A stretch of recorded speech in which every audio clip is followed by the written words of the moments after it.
Welcome to History Hub, where we bring history to life. Today we explore one of the most misunderstood and world-changing journeys in human history, the discovery of America by Christopher Columbus. In the bustling port cities of 15th century Europe, a man named Christopher Columbus emerged as a visionary navigator whose dreams would reshape the world. Born around 1451 in the Republic of Genoa, now part of modern-day Italy, Columbus grew up in a family of wool weavers and merchants. From a young age, he took to the seas, honing his skills as a sailor on trading voyages across the Mediterranean. He was a self-taught scholar, devouring maps, books on geography, and tales of ancient explorers. Like Marco Polo, Columbus was driven by a fervent belief in his own ideas about the world, a world he imagined was much smaller than it truly was. He calculated that by sailing westward across the Atlantic Ocean, he could reach the rich lands of Asia, including India, China, and the Spice Islands, faster than the perilous overland routes controlled by Ottoman Turks or the long sea voyages around Africa, pioneered by the Portuguese. Spices, silk, and gold beckoned from the east, and Columbus was convinced that the ocean between Europe and Asia was narrow, enough to cross in a matter of weeks. His obsession stemmed from a mix of religious zeal. He saw himself as a divine instrument to spread Christianity and economic ambition, promising untold wealth to any monarch who backed him. For years, Columbus lobbied European courts to fund his audacious plan. He was repeatedly turned down by Portugal, England, and even his native Genoa, who dismissed his calculations as flawed. But persistence paid off when he approached the Catholic monarchs of Spain, King Ferdinand of Aragon and Queen Isabella Juan of Castile. Fresh from their victory in the Reconquista, which expelled Muslim rulers from the Iberian Peninsula, they were eager to expand Spain's influence and wealth. After initial rejections, Isabella finally agreed to sponsor the expedition in 1492, providing royal backing, ships, and resources. Columbus set sail from the port of Palos de la Frontera in southwestern Spain, a small town chosen partly because it offered amnesty to criminals who joined the crew, a sign of how desperate the venture seemed to many. The year was 1492.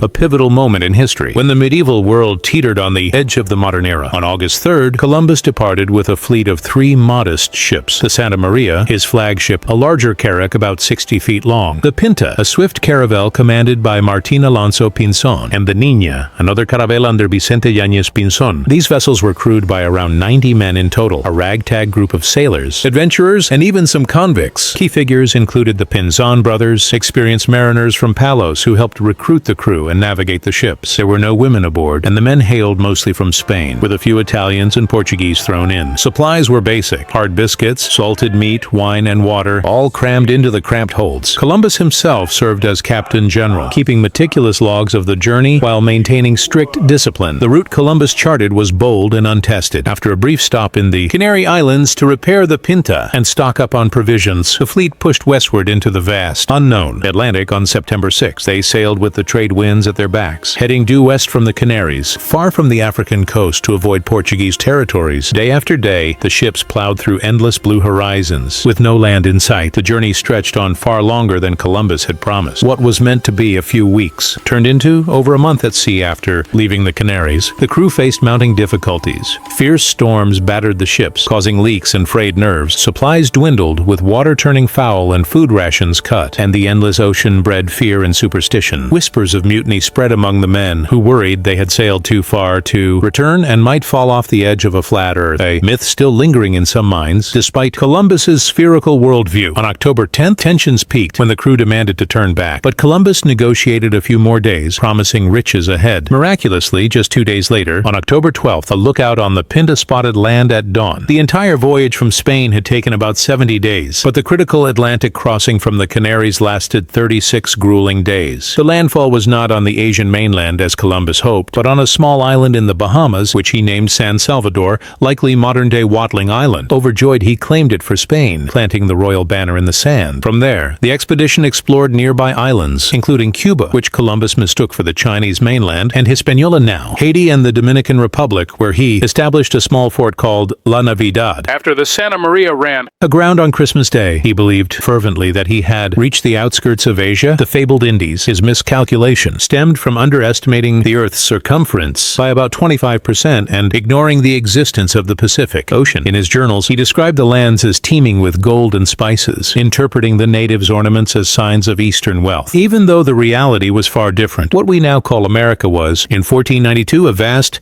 diverse pair of continents, North and South America, home to millions of indigenous peoples with rich, ancient civilizations. Long before European arrival, these lands were no empty wilderness but a tapestry of societies, from the advanced empires of the Aztecs in Mexico and the Incas in Peru to nomadic tribes in the plains and sophisticated city-states in the Mississippi Valley. In the Caribbean islands where Columbus landed, the dominant group was the Taino, an Arawak-speaking people who had migrated from South America centuries earlier. Their lifestyle was harmonious with the tropical environment. They practiced agriculture, growing crops like maize, yams, cassava, and cotton in communal fields cleared by slash-and-burn methods. Fishing and hunting supplemented their diet, with men using spears and bows to catch fish, birds, and small mammals like the hutia. Daily life revolved around villages of up to several thousand people, where extended families lived in large, circular thatched huts called bohíos, made from palm leaves and wooden poles, often elevated on stilts to protect against floods. These homes were spacious, with hammocks for sleeping and central hearths for cooking. Clothing was minimal due to the warm climate. Men often went naked or wore simple loincloths of cotton, while women donned short skirts called naguas, adorned with beads and shells. Both genders painted their bodies with natural dyes for ceremonies and daily adornment. Taino culture emphasized community and spirituality. They worshipped zimis, ancestral spirits represented in carved stone or wood idols, and held rituals with music, dance, and tobacco smoking in sacred spaces. Chiefs, or caciques,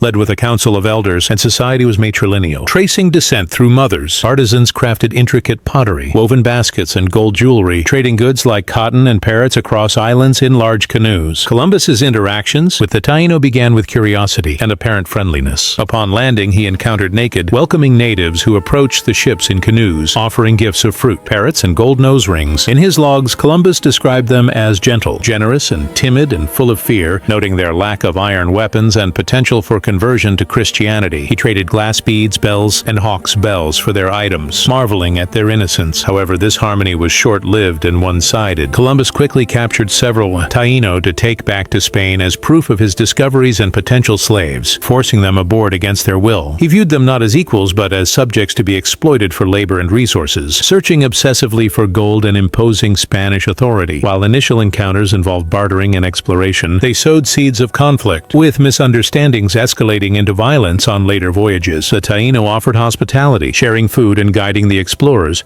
but Columbus's demands for tribute and his men's greed led to exploitation, kidnappings, and the spread of European diseases that would decimate native populations. The label of Christopher Columbus as the discoverer of America persists in popular lore because, from a European perspective, his voyages in 1492 opened the floodgates to transatlantic exploration, colonization, and the exchange of goods, ideas, and people known as the Columbian Exchange. His reports ignited Spain's empire building in the New World, leading to profound global changes like the influx of New World crops to Europe and the tragic Atlantic slave trade. Yet this idea is hotly debated today for good reason. America wasn't discovered in the sense of being unknown. Indigenous peoples had inhabited it for over 15,000 years, building thriving societies. Moreover, Norse explorers like Leif Erikson reached North America around 1000 AD, establishing a short-lived settlement in Newfoundland. Columbus never set foot on mainland North America, and his discovery was more a rediscovery for Europeans, one marred by brutality. Modern critiques highlight the genocide, enslavement, and cultural erasure that followed, prompting shifts like replacing Columbus Day with Indigenous Peoples Day in many places. It's a reminder that history is often written by the victors, but truth demands we acknowledge the full painful story. As we reflect on Columbus's journey, we see a tale of human ambition clashing with unforeseen consequences, a spark that ignited the modern world while extinguishing countless lives and cultures. It challenges us to view exploration not as heroic conquest, but as a complex web of discovery, destruction, and resilience. Thank you for joining us on History Hub. If you enjoyed this dive into the past, hit that subscribe button, and turn on notifications for more stories that bring history to life. Until next time, keep exploring.